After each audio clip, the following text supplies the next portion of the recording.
The IDBI Bank board is meeting today to mull the offer made by LIC to increase stake in IDBI Bank by 7% odd levels to 14.9%. Remember, as per current norms, an insurance company cannot hold more than 15% in a listed bank. As far as the modality for doing so is considered, we are given to understand this would be via a preferential issue of shares. As far as increasing stake to 51% is concerned, remember that's the ultimate objective that will allow LIC to have management control over IDBI Bank. This is something that will be discussed in subsequent board meetings. In fact, LIC is meeting on the 4th of September to decide on the timeline as far as this offer is concerned, and also to take into account some key appointments to be made as far as the board is concerned of IDBI Bank and the overall strategy for revitalizing IDBI Bank in terms of growth and market share. Remember, IDBI Bank currently is grappling with bad loans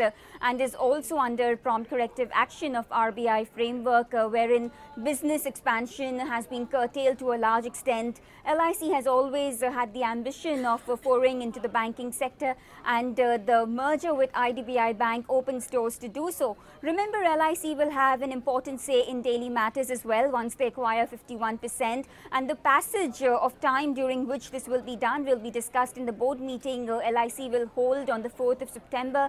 The meeting today of IDBI Bank is essentially to understand how the interim capital raised via this preferential issue will be utilized.